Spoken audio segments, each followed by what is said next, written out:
This is the download from Sounds Profitable, the most important news from this week and why it matters to people in the business of podcasting. I'm Manuela Bedoya. And I'm Shreya Sharma. Today, Spotify erroneously serves liquor. Platforms continue to snap up content houses. And RSS.com shares how they beat podcast spam. Let's get started. Last week, Spotify experienced the mother of all brand safety mistakes, and for now, it has cost them the ad dollars of a major liquor distributor.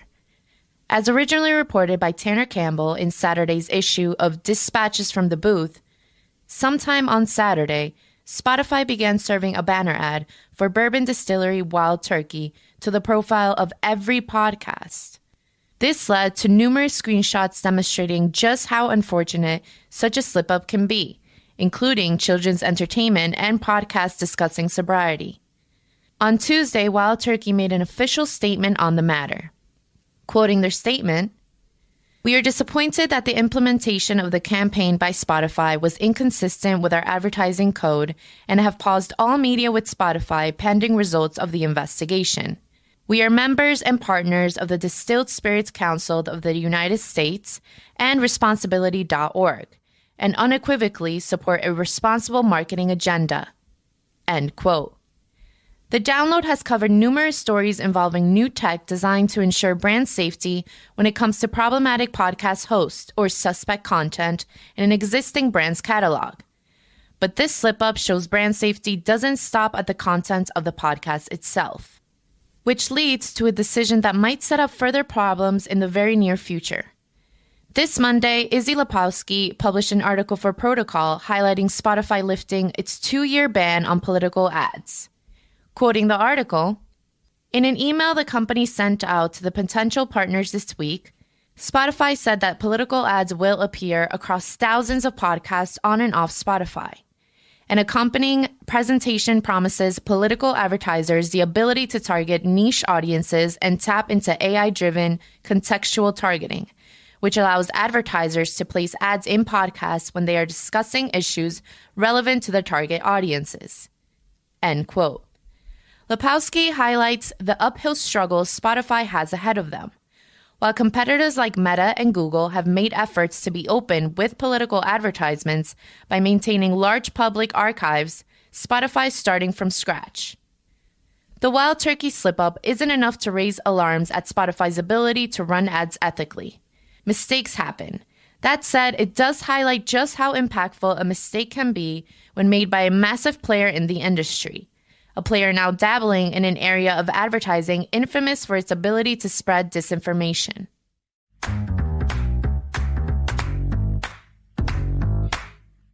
It's been a week of big-name acquisitions of talent in the podcasting world.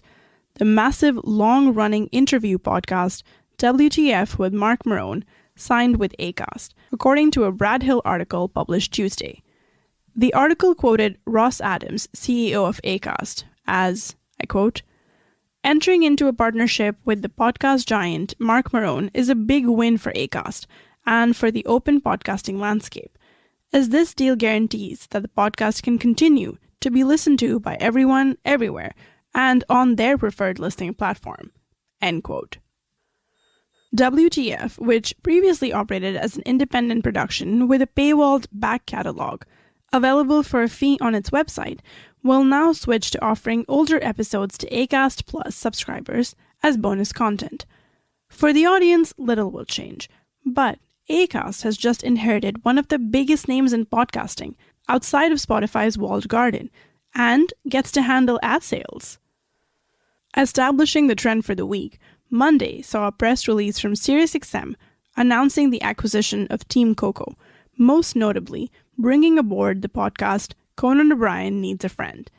Like the Maron buyout, SXM has purchased the production house Whole Hog, including a 5-year talent agreement with O'Brien. Now, longtime fans of the former late-night comedian will understand the gravitas behind convincing him into an exclusivity deal after his messy breakup with NBC. Rounding out the trio of announcements, Monday also saw Red Circle's announcement of acquiring rights to travel influencer Drew Binsky's upcoming show, Roots of Humanity. Binsky is making the popular move for influencers by starting a podcast, guaranteed to court a built-in audience from his existing audience, sporting 3.3 million YouTube subscribers alone. Here's an excerpt from the press release. Quote, "Roots of Humanity celebrates the beauty and diversity of the world, which is aligned with Red Circle's vision of helping podcasters of all sizes and shapes across the globe to get rewarded for their work. Red Circle is excited to be part of Drew Binsky's journey and help him to achieve his goals with its modern podcast hosting and monetizing technology." End quote. It seems the trend continues with podcast platforms looking beyond simple exclusivity rights for an individual show to focusing on acquiring complete production houses and existing brands that can act as content engines beyond the popular podcast's lifespan. Full creator or talent packages are the current hotness, and there's no signs of them slowing down.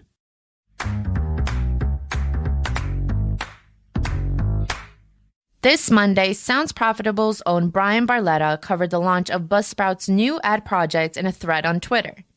In simple terms, the Buzzsprout's ad beta gives podcasters the ability to use Buzzsprout's dynamic ad insertion tech to implement mid-roll ads in a way previously only available to signed talent or shows with crew who've worked in advertising. Producers entering the beta can manually review ads to decide which would be the best fit for their podcast and whitelist them for inclusion. Buzzsprout's tech by default uses a music jingle slowly increasing in volume to signal an ad break is approaching, attempting to emulate the 5-second timer announcing ad breaks on video hosting platforms like YouTube. Users are given a surprise amount of customization with this feature, offering 5 stock transition options, as well as the ability for hosts to record their own ad break and ad return bumpers for the automated system to use. Accessibility has also been taken into account. The Buzzsprout Ads platform is designed to drop chapter markers around each inserted ad and automatically time shift the SRT file for podcasts with transcripts to accommodate the inserted ad changing time codes for any portion of transcript that takes place after. Brian sums up the best at the end of his thread, saying, "Ad monetization empowers many podcasters to grow their show into a business. Sponsorships will always take the cake, but out-of-the-gate options for a skilled creator without sales experience changes the game. DAI marketplaces and programmatic are how we hit those IAB numbers." End quote.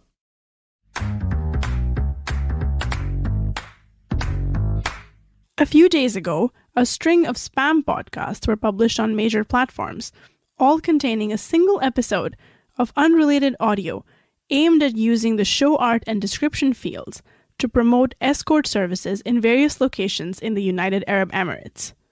They have the legitimacy of the spam texts one gets at 2 a.m., but they were produced by the dozen. On Monday, RSS.com co-founder and managing director Alberto Betela published a write-up on Pod News detailing how the hosting service tackled their new spam problem. I quote, "We had 2 options. A, throw humans at the problem. That's hire 1 or 2 extra people to counteract this misbehavior, perhaps also implementing a moderation queue for newly created podcasts. Or B, build tech to address and mitigate the problem. We chose option B because it works at scale, it doesn't need food and drinks, and because it's a lot more fun. A few people in our team, in fact, have a strong AI machine learning background, and it doesn't happen very often to have the opportunity to leverage this skill set in the podcasting space." End quote. What's important here isn't necessarily the fact that RSS.com was able to quickly fix the issue with neat machine learning and clever implementation of tools to prevent false positives from getting stuck in the system. It's the fact that we, the public, know the broad strokes of how they accomplished it. Here's another excerpt from the article. Quote, "We cannot share our current ML model as open source because it is part of the unique value proposition of our company. However, we have described the methods and provided actionable recommendations for anyone that wants to build something similar. Hopefully, this is our small contribution to keeping podcasting spam-free." End quote. Sharing methodology used to overcome issues that could affect anyone with similar services in the market is useful. embodying the spirit of open source communities, even when dealing with proprietary creations. We need more sharing like this across the industry.